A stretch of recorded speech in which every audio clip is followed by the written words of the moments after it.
इस तरह से जो प्रणाम करते हैं, क्योंकि हमारा भगवान जी के साथ एक बहुत ही नजदीकी रिश्ता है। क्या है जी? हरि बोल। रिश्ता है या नजदीकी रिश्ता है?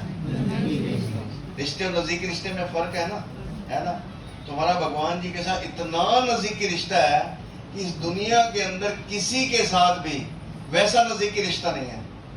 हम आपको इसको थोड़ा सा खोल के बताएं कैसे है वो नजदीकी रिश्ता।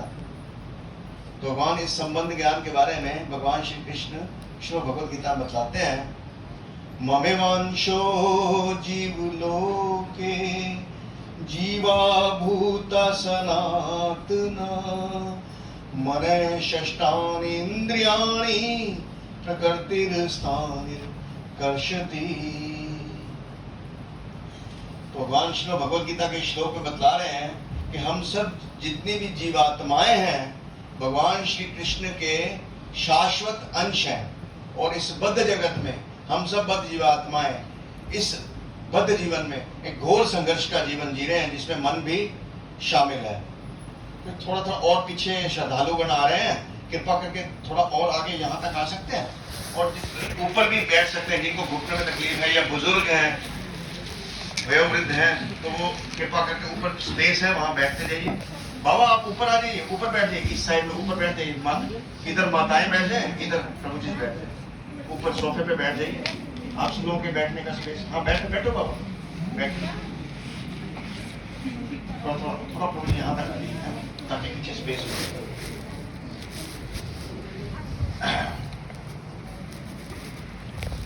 हरे कृष्ण। आगे चले, लोग धीरे धीरे आ रहे हैं पीछे से। थोड़ा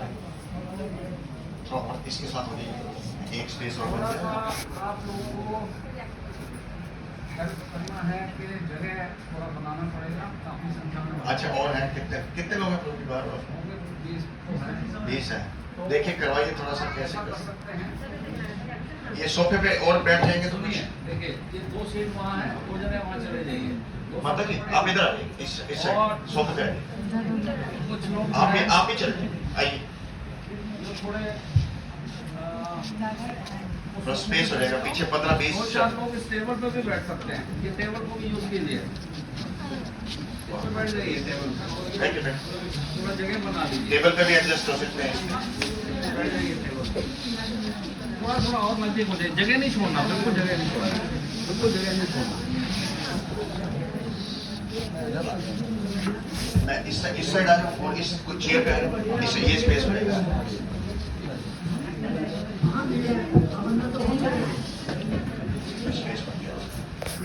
अभी आ जाइए, ये जगह क्यों छोड़ रखा है? अभी बैठिए, हम एक जगह और आ सकते हैं।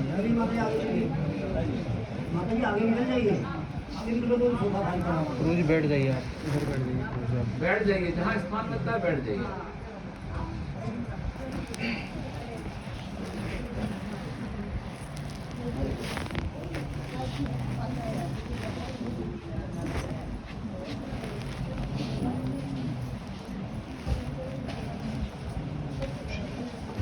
ये विशेष कार्यक्रम उन लोगों के लिए है जिनकी सुनने में रुचि है। देखिए वृंदावन धाम आना बहुत अच्छी बात है, भगवान के दर्शन करना बहुत अच्छी बात है, लेकिन भगवान को सुनने का जब अवसर मिले तो समझना चाहिए कि आज जीवन में वास्तविक होने जा रही है। तो जिन लोगों को जल्दी निकलना है, जाना है कहीं, तो वो अभी से जा सकते हैं, क्योंकि बीच में फिर बाधा उत्पन्न ना हो। मैं आपसे प्रार्थना करता हूँ, जो लोग सुनने में रुचि रखते हैं, ये कार्यक्रम उन्हीं के लिए है। जिनको कहीं जल्दी निकलना है तो कृपा करके बीच में से मत निकलिएगा। अभी आप पीछे की तरफ जा सकते हैं, दरवाजे के पास बैठ सकते हैं। तभी है ना, जो लोग सुनना चाहते हैं केवल उन्हीं के लिए कार्यक्रम। प्रभु जी अभी बताएंगे आपको कि किस प्रकार से भगवान का नाम जप करने से क्या लाभ होता है, और बहुत ही महत्वपूर्ण जानकारी आपको दी जाएगी। हरे कृष्ण। हरे एक वाला जो जपा मेडिटेशन करके ही जाना है। बीच में से अगर जैसे प्रभु जी ने कहा है, अगर कोई किसी को जाने की जल्दी तो पहले ही चले जाए, मतलब बीच में कार्यक्रम के बीच में नहीं उठना है। तो हम आपको इसके बाद एक माला जप पहले बताएंगे भगवान जी के बारे में कि नाम जप क्यों करना चाहिए, इसकी करने की क्या विधि है, और ये नाम जप करने के क्या प्रभाव है, क्या क्या आपके जीवन में परिवर्तन होने वाला है। किस प्रकार से आप सदा कभी ना समाप्त होने वाले आनंद के जीवन को इससे प्राप्त कर सकते हैं, ये सब जानकारी आपको दी जाएगी। जन्म मृत्यु के विज्ञान का क्या रहस्य है, ये सब बताया जाएगा। तो जो लोग सुनने में रुचि है, नाम जप करके एक माला मेडिटेशन बाद में सबसे लास्ट में कराया जाएगा, वो करके ही जाएंगे। और इसीलिए प्रभु जी ने कहा कि अगर किसी को पहले जाना है तो बीच में नहीं उठेंगे। ठीक है जी, शुरू करें जी, सब लोग तैयार हैं जी? हरे कृष्ण। हमने आप सबसे, आप और भी बाहर में बाद में बहुत से लोग आए तो थोड़ा चर्चा करेंगे इस बारे में कि ये जो भगवान का जो भक्ति योग है, ये वास्तव में सबसे महान विज्ञान है। जब भगवान जी के मंदिर में आते हैं तो सबसे पहला कार्य क्या करते हैं? भगवान जी को प्रणाम करते हैं, क्योंकि हमारा सबका भगवान जी के साथ एक बहुत ही नजदीकी रिश्ता है। उस सबसे नजदीकी रिश्ते को भूलने के कारण ही हम उस सदा मिलने वाले आनंद की खुशी से जीवन से वंचित है, जिसकी खोज में हर व्यक्ति, हर व्यक्ति किसी खोज में है? आनंद की खुशी खोज में है ना। क्यों नहीं मिल रहा? क्योंकि हम भगवान जी के साथ अपना संबंध भूल गए। तो इस संबंध ज्ञान के बारे में भगवान श्री कृष्ण जो हम सबके परम पिता है, श्रीमद् भगवद गीता में एक श्लोक के माध्यम से बतलाते हैं, ममेवांशो जीव लोके जीवा भूत सनातना मने षष्ठानि इंद्रियाणि प्रकृतिर्स्थानिर्कर्षति।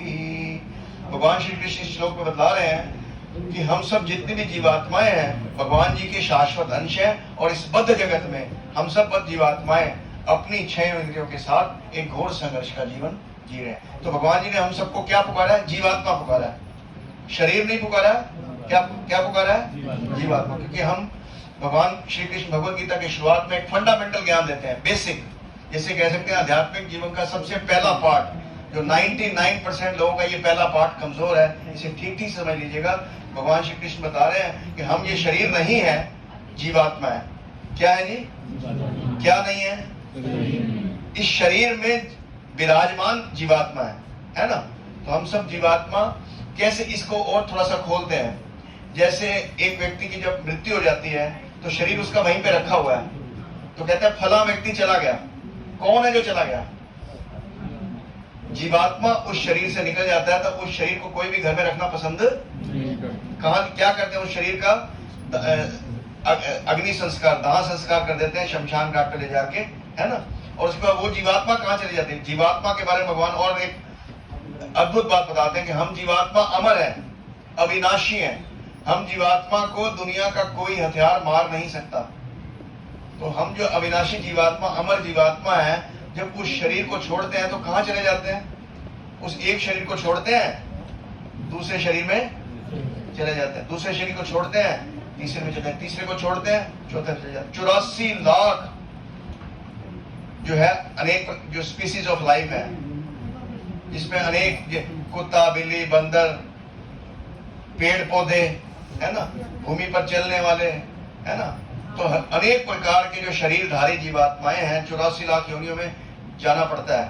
तो जो मनुष्य शरीर एक ऐसा शरीर है जिसके अंदर जीवात्मा को आके विकसित चेतना की प्राप्ति होती है, जिसके माध्यम से हम इस बात को समझ सकते हैं कि हम इस दुनिया में किस लिए आए हैं, हमारा भगवान जी के साथ क्या रिश्ता है, और हमारे जीवन का लक्ष्य क्या है। सदा सदा का जो आनंदमय जीवन को प्राप्त करना, हमारे जीवन का भगवान के साथ जो हमारा प्रेम का रिश्ता है उसको जागृत करने के लिए भगवान जी ने हमें ये मनुष्य शरीर दिया है, जिसके अंदर इस बात को समझ के हम भगवान के घर, अपने परम पिता के घर सदा का आनंदमय जीवन बिताने के लिए जा सकते हैं। और तो इस प्रकार से जीवात्मा क्या होता है? एक शरीर को छोड़ता है, दूसरे शरीर में जाता है, दूसरे शरीर को छोड़ता है, तीसरे शरीर में। इसको और एक संक्षेप में कहेंगे तो हम जीवात्मा जिस जाति में, जिस देश में, जिस परिवार में जाकर जब जब शरीर धारण करते हैं, तब तब उस शरीर में माता पिता संबंधी बदलते रहते कि नहीं बदलते रहते? जैसे ही शरीर बदलते हमारे माता पिता संबंधी सबको बदल जाता है ना। तो इस प्रकार से अब जो जीवात्मा को जिस भी शरीर में जाता है, 4 मेजर समस्याएं उसका पीछा नहीं छोड़ती। कौन कौन सी 4 मेजर समस्याएं? भगवान भगवद गीता में इसके बारे में बताते हैं।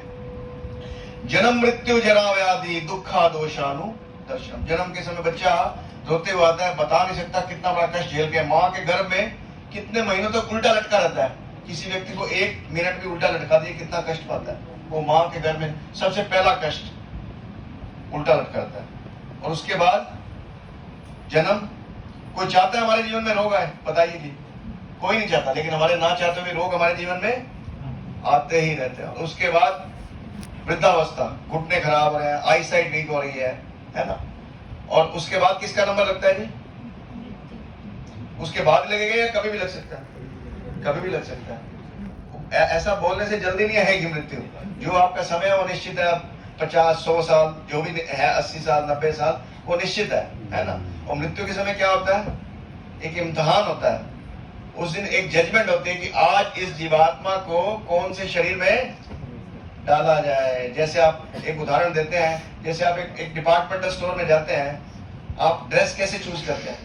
अगर आपकी जेब में if you have 1 lakh rupee, you can choose a dress up to 1 lakh rupee. और आपकी जेब में 50,000 है तो 50,000 की ड्रेस ले सकते हैं, और 10,000 है तो 10,000 तक की ड्रेस ले सकते हैं। उसी प्रकार से आपका चोला, जो ये शरीर रूपी चोला, कैसे निर्धारित किया जाता है? अकॉर्डिंग योर कर्म फल भावा।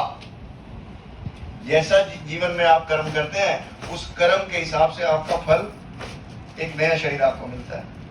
और अगर आप सब कर्म फलों को भगवान जी को, अपने परम पिता को वापस उनको अर्पित करते रहते हैं, तो आपका कोई कर्म फल बचेगा नहीं। और क्या हो जाएगा? जो अच्छा कर्म करेंगे, जो भगवान ने बताया है भगवत गीता में कि ये करोगे तो तुम मेरे पास आ जाओगे, तो उन कर्मों को करेंगे तो उस कर्म फल के रूप में क्या होगा? हम भगवान जी के घर, अपने घर वापस लौट जाएंगे, जहाँ पे सदा आनंद का जीवन है, जहाँ पे कोई जन्म का कष्ट नहीं, जहाँ पे कोई रोग का कष्ट नहीं, जहाँ पे कोई बुढ़ापा नहीं, सदा आनंद का जीवन है। जरा आप विचार करिए, अगर आपको एक ऐसा जीवन मिले जिसमें कोई रोग ना हो, कभी कोई बुढ़ापा ना हो, और सदा आनंद बढ़ता ही रहे, ऐसा जीवन मिले, कितने लोग जाना चाहेंगे? बता सकते हैं आप लोग? हरि बोल। Everybody want to go. वास्तव में हमारे जीवन का लक्ष्य यही है। ये मनुष्य जीवन में ही प्राप्त किया जा सकता है, और शरीरों में ये सुविधा नहीं है। तो ये भगवान जी भगवत गीता में ये सारी चीजें बताते हैं। तो आज से क्या करना है आपको? ये भगवान का जो गाया हुआ गीत है, जो भगवान जी ने जो भगवत गीता गाई है, ये हम सबके लिए दिया है। पशु पक्षी इस बात को नहीं समझ सकते। तो इसमें से क्या करना चाहिए आपको? हर रोज एक श्लोक, अनुवाद और तात्पर्य। इसमें बड़े सरल शब्दों में श्रील प्रभुपाद जी ने क्या बताया, इसके अंदर श्लोक, उसका अनुवाद और तात्पर्य। तो आज से शुरू कर सकते हैं पढ़ाई। जैसे स्कूल कॉलेज में पढ़ाई जाती है, किस लिए पढ़ाई जाती है? कैरियर को प्राप्त करने के लिए, कि भाई क्या बनना है? जज बनना है, या मजिस्ट्रेट बनना है, या इंजीनियर बनना है, या डॉक्टर बनना है, तो उसकी पढ़ाई जाती है ना। ऐसे ही ये भगवान की भक्ति की पढ़ाई है। तो भगवान हमें ये बता, और ये भगवान के मंदिर जो है, वास्तव में ये राज विद्या के केंद्र है, जहाँ पे जन्म मृत्यु के विज्ञान को पढ़ाया जाता है। जन्म मृत्यु के चक्र से छूटने के लिए, उस राज विद्या को पढ़ाने के लिए जो हमारे मंदिर है। और श्रील प्रभुपाद जी पूरी दुनिया के अंदर 650 जो हमारे इस्कॉन के सेंटर बनाए हैं, जहाँ पे इस विद्या को पढ़ाया जाता है। जैसे आज आप आए हैं यहाँ पे, ये साधारण मंदिर नहीं है जहाँ पे आप आए हैं। तो इसके लिए आपको क्या करना होगा? जो जैसे आपके साथ चर्चा हुई अभी, जन्म, रोग, बुढ़ापा, मृत्यु, जिस भी शरीर में जा रहे हैं। अच्छा, हमारी चर्चा हो रही थी कि ये जो मृत्यु के समय हमारा इम्तिहान होता है, जैसे इम्तिहान में किसको डर लगता है जी? जिसने तैयारी नहीं की होती। तो आप विचार करिए कि हम पूरा जीवन में उसकी कितनी तैयारी कर रहे हैं। रोज विचार करना है सुबह उठते कि आज मैंने तैयारी करनी है भगवान के धाम, अपने घर वापस जाने के लिए, अपने परम पिता के पास वापस जाने के लिए। मुझे आत्मा की विद्या, जन्म मृत्यु के विज्ञान की विद्या को रोज पढ़ाई करनी। तो एक श्लोक अनुवाद तात्पर्य रोज पढ़ेंगे कि नहीं? हरि बोल। आज से शुरू करेंगे? हरि बोल। कितने लोग शुरू करेंगे? हरि बोल। आज राधाष्टमी का विशेष दिन है, तो आज के दिन ये प्रेरणा लेके जा रहे हैं आप यहाँ से। तो घर पे 15-20 मिनट लगते हैं, कोई बड़ी बात है क्या? 15-20 मिनट, आधा घंटा रोज पढ़ाई करनी है जी। तो इसके बाद हम चर्चा कर रहे थे कि जैसे ये जो कर्म कैसे करते हैं आप? जैसे आप किसी व्यक्ति का संग जैसा करेंगे संग, वैसा चढ़ेगा रंग। तो संग बड़ी सावधानी पूर्वक करना चाहिए। तो संग से क्या होता है? थॉट, एक विचार आता है। जैसे आपका बेटा कॉलेज में गया, उसने किसी के हाथ में बहुत स्पेशल मोबाइल देखा, घर पे आके उसके क्या हृदय में विचार आ गया ना कि मुझे मोबाइल ऐसा खरीदना है। तो संग से विचार, देखने से, आंखों से कोई चीज देखते हैं, देखने से इच्छा उत्पन्न हो जाती है, विचार से इच्छा बनती है, फिर उस इच्छा को पूरा करने के लिए कर्म करना पड़ता है। और अगर बुरा विचार हमारे हृदय में आएगा तो क्या होगा? बुरी इच्छा का जन्म हो जाएगा। और बुरी इच्छा को करने के लिए क्या, हम बुरा कोई कर्म कर बैठेंगे, फिर उस बुरे कर्म का फल भोगने के लिए अनेक शरीरों में जाना पड़ता है। अनेक प्रकार के शरीरों में, कितने 84 लाख योनियों की वैरायटी है। तो हमें क्या करना चाहिए? सावधानी पूर्वक संग करना। जैसा करेंगे संग, वैसा चढ़ेगा धर्म।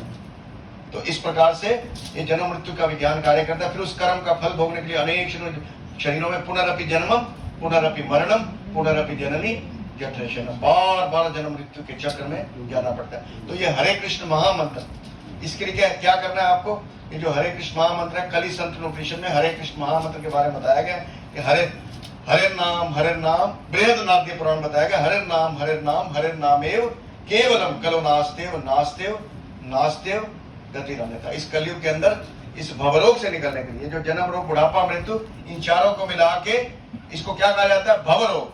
रोगी तो है, जिस भी शरीर में जा रहे हैं ये आपका पीछा नहीं छोड़ रहा। इस भवरोग से निकलने के लिए क्या करना है? बृहद नाट्य पुराण बताएगा, हरे नाम एव केवलम कलो नास्तेव गति अन्यथा।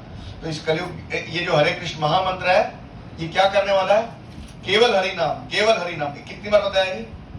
केवल हरि का नाम ही एकमात्र साधन या उपाय है, केवल हरि का नाम ही एकमात्र साधन या उपाय है, केवल हरि का नाम ही एकमात्र साधन या उपाय है। कितनी बार बोला जी? 3 बार।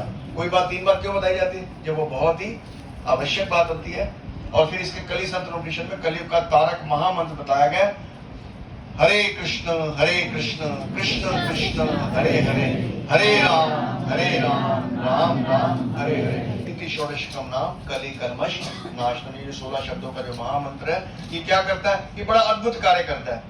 जैसे साबुन पानी से शरीर की सफाई करते हैं, उसी प्रकार से हमारे चित्त रूपी दर्पण पर अनेक जन्मों से वो जो मैल जम गया है, वो जो मन मलिन हो गया है, जिसकी हम चर्चा करते हैं, बुरे विचार से बुरी इच्छा का जन्म हो गया, तो क्या हो गया? वो जाके यहाँ पे अंकित हो जाती है।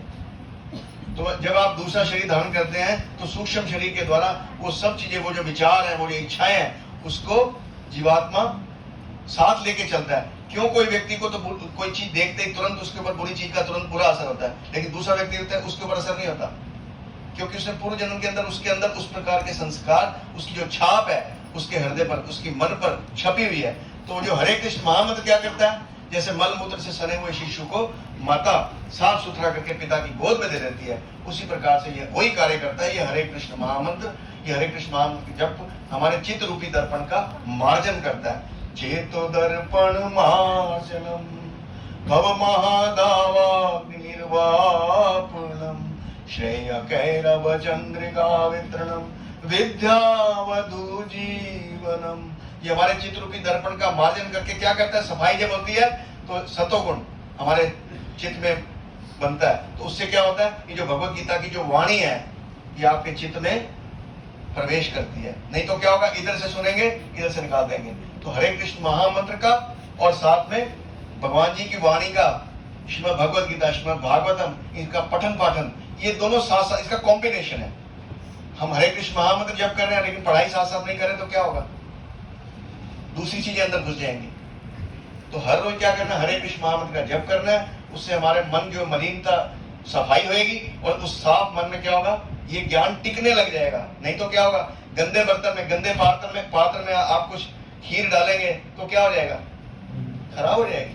उसी प्रकार से इस चित्त के अंदर जब आप हरे कृष्ण महामंत्र का सफाई करेंगे और साथ में क्या डालना है?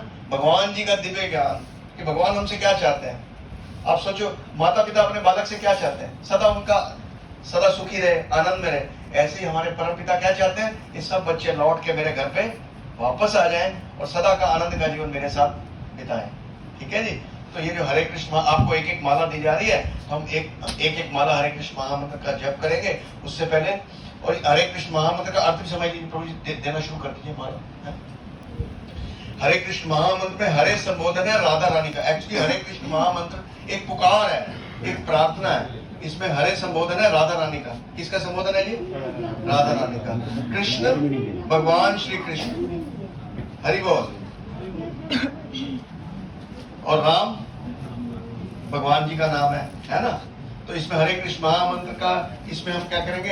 एक प्रार्थना करेंगे। हमारे पीछे पीछे प्रार्थना बोलिएगा, हे राधा रानी, हे कृष्ण, कृपा करके मुझे अपनी दिव्य सेवा में एंगेज करें, लगा दें।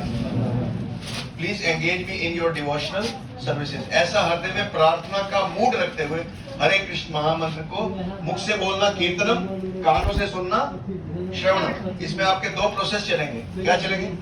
बीच में मत बोलिए, बातचीत मत करिए, कृपा करके हरे कृष्ण हरे कृष्ण, बीच में बातचीत नहीं करना। तो हरे कृष्ण महामंत्र में आपके क्या चलेंगे? नवदा भक्ति के 2 प्रोसेस, मुख से उच्चारण करना कीर्तनम, कानों से सुनना श्रवणम। तो हरे कृष्ण महामंत्र उच्चारण करते हुए आपके मुख से इतनी आवाज जरूर निकलनी चाहिए कि आपके कानों को सुनाई दे। ठीक है, यहाँ तो हम सब एक साथ उच्चारण करेंगे। आप सब तैयार हैं जी?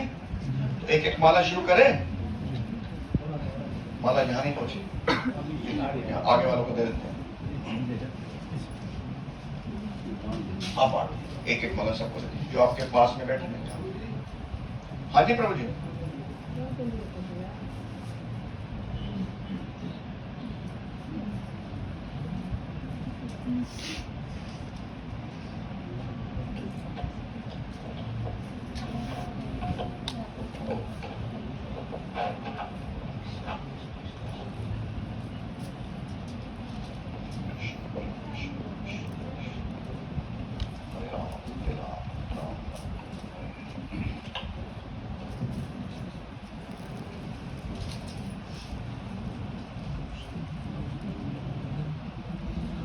जिनके पास पहले से अपनी माला उसी माला पे करेंगे, जिनके पास माला नहीं है वो यहाँ से माला लेंगे। इस माला पे, इस माला को पकड़ने का तरीका देख लीजिए प्रभु।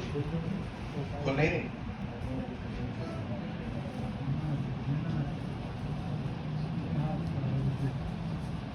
देखिए ये जो सुमेरु मणि है और पहला मन का है, इसके बीच में यहाँ पे अंगूठा रखेंगे। हरे कृष्ण। प्रभु जी खोल देंगे, अभी आएंगे, आप बैठिए। एक तो दाहिने हाथ में माला को पकड़ना है जी। हरे कृष्ण। दाहिने हाथ में ये सुमेरु मणि धागे वाले मनके और पहले मनके के बीच में यहाँ अंगूठा रखना है और माला नीचे जमीन पे या पैरों में स्पर्श ना करे। इसके लिए आप क्या करेंगे? दूसरे हाथ की सपोर्ट दे दीजिएगा। ठीक है जी। बाद में ऐसी आपको माला थैली मिल जाएगी, इसके अंदर आप माला को रख सकते हैं। इसके अंदर पवित्रता पूर्वक। और ये माला, ये जो उंगली है, ये माला को स्पर्श नहीं की जाती। ये माला थैली जब आपको बाद में ले लेंगे तो इसके ये उंगली ये बाहर निकल आती है। ठीक है जी। और माला को कैसे चलाना है ये फिर से देख लीजिए। ये जो धागे वाली मणि है और पहले मनके के बीच में यहाँ पे रखेंगे और सबसे पहले हम एक कृपा मंत्र का उच्चारण करेंगे।